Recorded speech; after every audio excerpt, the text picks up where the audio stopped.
اسلامی معاشرے یا ریاست کا جو پہلا ستون ہے، رکن رکین، وہ تو سورہ حجرات کی پہلی آیت میں آ گیا۔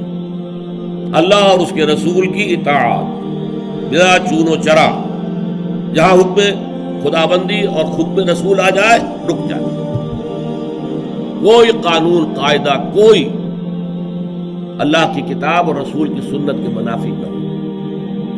لیکن یہ دستوری اور قانونی بنیاد ہے۔ ملی زندگی، حیات ملی میں ایک اور ضرورت بھی ہوگی، اس لیے کہ انسان میں جذبات ہوتے ہیں۔ مختلف افراد کو جوڑنے کے لیے ایک سیمنٹ سبسٹنس چاہیے، اور وہ جذباتی، کسی شخصیت کے ساتھ جذباتی لگاؤ، کسی قومی ہیرو کے ساتھ محبت، یہ باندھتی ہے ایک دوسرے کو، ان کے نقش قدم پر چلنے کی کوشش، انہیں امیٹیٹ کرنا، گاندھی کا انداز اختیار کرنا، نہرو کیپ اختیار کر لینا، جناح کیپ اختیار کر لینا، نہرو کٹ واسکٹ پہننا، ماؤ زیتون کا جیکٹ پہننا، سب کیا ہے یہ؟ پھر 50 گز اونچے مجسمے گاندھی کے بنانا، ماؤ زیتون کے بنانا، اسٹالن کے بنانا، کس لیے؟ تاکہ عظیم شخصیت کی چھاپ پڑ جائے لوگوں کے اوپر، ان کے جذبات جو ہیں ان میں ایک شخصیت سے محبت، ایک شخصیت سے عقیدت رچ بس جائے، اور یہ انہیں جوڑ دے آپ۔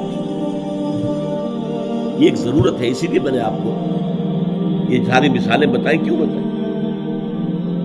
یہاں تک کہ اگر کوئی ہیرو نہ ہو تو ہیرو بنانا پڑتا ہے، تاکہ اس ہیرو کی ہیرو ورشپ، تو ورشپ کا لفظ تو بہرحال ہمارے لیے درست نہیں ہے، لیکن اس ہیرو سے محبت، اس کے اتباع کا جذبہ، اس کا احترام، اس کا ادب، یہ در حقیقت انسانی ثقافت اور تہذیب کی بنیاد بنتی ہے۔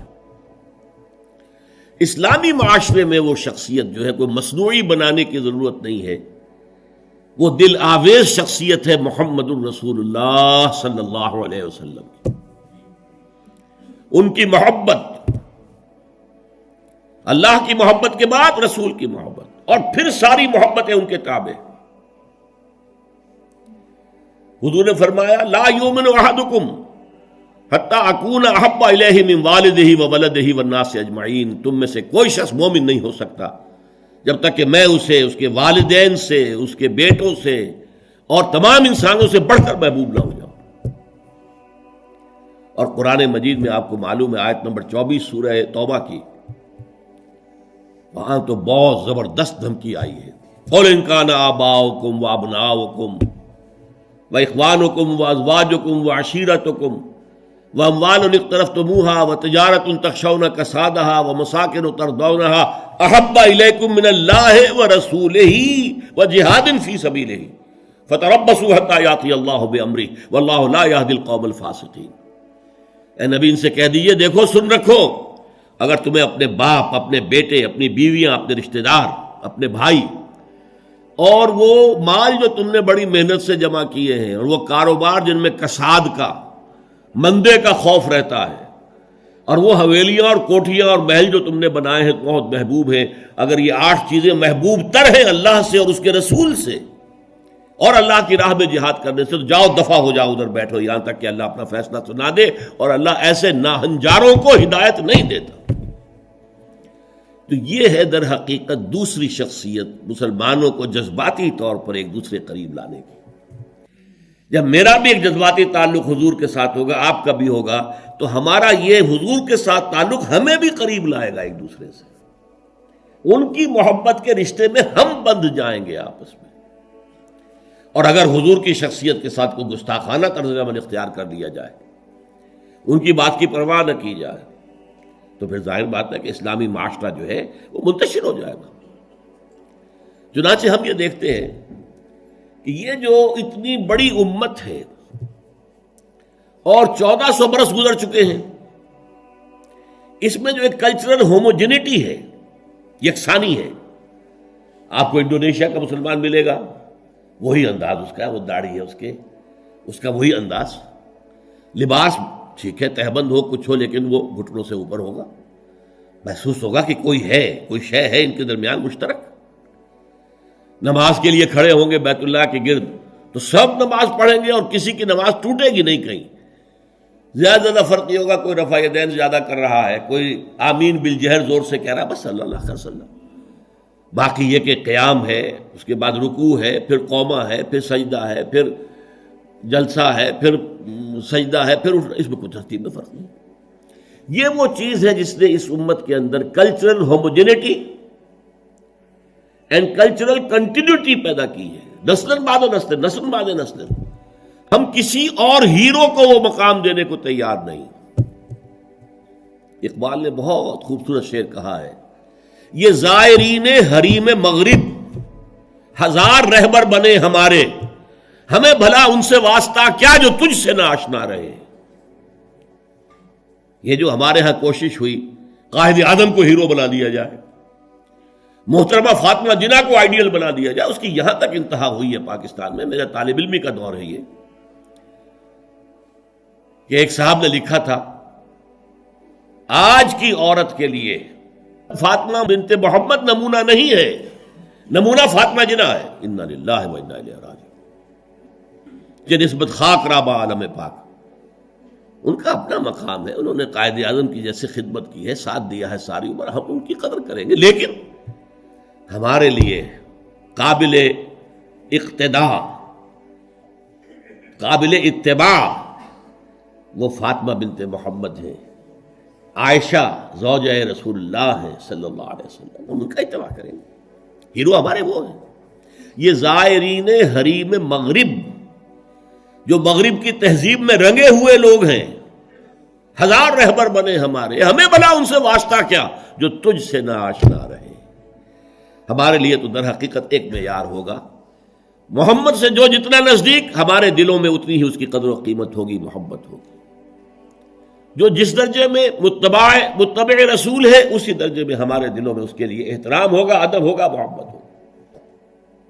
اب اس میں جو رکھنے پڑ رہے تھے، اصل میں اس کے تاریخی پس منظر کو سمجھ لیجئے۔ یہ جو سورہ حجرات ہے یہ مصحف میں سورہ فتح کے فوراً بعد ہے۔ سورہ فتح سے در حقیقت عرب میں اسلام کی فتوحات کا دائرہ شروع ہو گیا تھا۔ سورہ حدیبیہ کو بھی اللہ تعالیٰ نے فرمایا یہ بہت بڑی فتح ہے جو ہم نے تمہیں دی ہے، انا فتحنا لک فتحا مبینا۔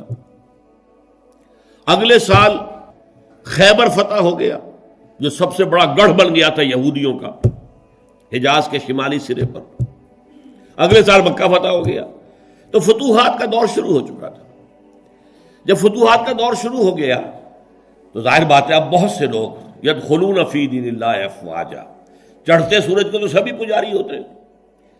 اب اسلام کا وہ دور جو تھا غریبی کا، اور اسلام جو ہے وہ کمزور تھا، ضعیف تھا، وہ دور ختم ہوا، تو وہ چڑھتے سورج کے پجاریوں کی بڑی تعداد اسلام میں داخل ہو گئی۔ لیکن ایک تو یہ ان کی دو تین چیزیں بڑی نمایاں تھیں۔ ایک تو وہ آ کر حضور پر احسان دھرتے تھے، دیکھیے ہم بغیر لڑے بھڑے اسلام لے آئے ہیں، ہم تو ایمان لے آئے ہیں۔ نمبر دو اکھڑ تھے، جو مزاج عرب کا ہے، اکھڑ، ادب اور احترام یہ ان کی لغت ہی میں نہیں تھی، بہت اکھڑ مزاج، قومن لدہ قرآن مجید نے کہا، جھگڑالو قوم، بڑی اکھڑ قوم۔ لہذا وہ حضور کے اس مقام کو نہیں پہچان پا رہے تھے، بس مان لیا آپ اللہ کے رسول ہیں، ہم نے مان لیا جی بس، اور کیا۔ لہذا ان سے بعض ایسی حرکتیں سرزد ہو رہی تھیں کہ جو احترام رسول کے منافی تھی، اور احترام رسول کے منافی حرکتیں ہوں گی تو ملت اور امت کے پارا پارا ہونے کا اندیشہ ہے۔ سیمنٹ سبسٹنس جو ہے جو جوڑ رہا ہے انہیں، وہ ایک تو قانون ہے، اللہ اور اس کے رسول کے احکام، یہ قانونی اور دستوری بنیاد ہو گئی، اور ایک ہے اللہ کے رسول سے محبت۔ ویسے تو محبت سب سے زیادہ اللہ سے ہونی چاہیے، لیکن ظاہر بات ہے کہ اللہ تو وراء الورا ثم وراء الورا ثم وراء الورا، اس کا تو کوئی تصور ہم کرتے ہی نہیں، کر سکتے ہی نہیں، کریں گے تو وہ شرک ہو جائے گا، کفر ہو جائے گا۔ جو بھی ذہن میں نقشہ جمائیں گے وہ اللہ تو نہیں ہے، کوئی اور شے ہے جو آپ نے بنا لی۔ می تراشت فکر ماں ہردم خدا بندے دیگر، نیا سا نیا خدا بنا رہے ہیں۔ لیکن ایک محسوس پے کرے محسوس حضور کی شخصیت، دل آویز شخصیت، حضور میں رحمت، حضور کی شفقت، یہ تو لوگوں کے سامنے تھی نا.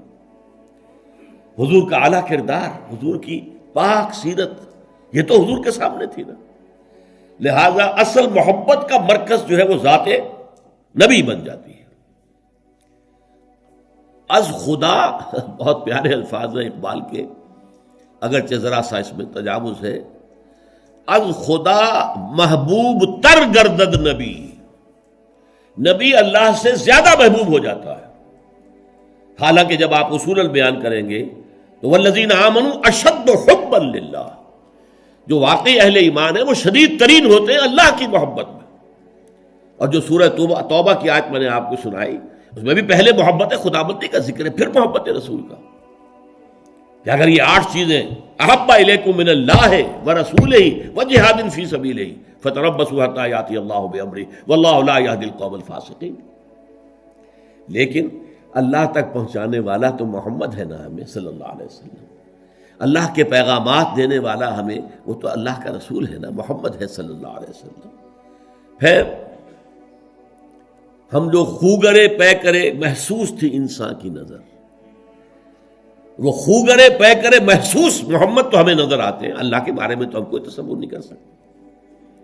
محمد کا کیا کردار تھا صلی اللہ علیہ وسلم اپنی بیٹیوں کے ساتھ، کیسا سلوک تھا اپنی بیویوں کے ساتھ، آپ کتنی بڑی مثال تھے سپہ سالاروں کے لیے، کتنی بڑی مثال تھے قاضی القضات لوگوں کے لیے.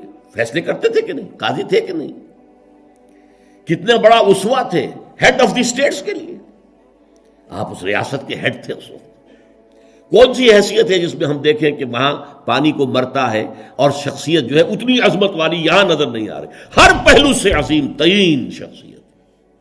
تو اس کی محبت اور اس کا اتباع کا جذبہ، اس کے لیے بھی نوٹ کر لیجئے، اللہ تعالیٰ پر بھی پہلے ہمارے لیے لازم ہے اس کی اطاعت اور دوسرے محبت. اللہ کی اطاعت اور محبت جمع کریں تو لفظ بنے گا عبادت. اللہ کی عبادت کرو. رسول کے لیے بھی اطاعت بھی اور محبت بھی، لیکن رسول کے لیے اطاعت اور محبت کو جمع کریں گے اتباع بنے گا، پیروی کرو. یعنی ایک تو ہے حضور نے حکم دیا، اس پر تو عمل کرنا ہی کرنا ہے، ورنہ تو ہم مسلمان ہی نہیں ہیں. ایک یہ ہے کہ ہم نے خود دیکھا حضور کیا کرتے ہیں، حضور چلتے کیسے ہیں، میں بھی ویسے ہی چلوں. حضور نے اپنے بٹن بند نہیں کیے تھے، میں بھی ساری عمر نہیں کروں گا.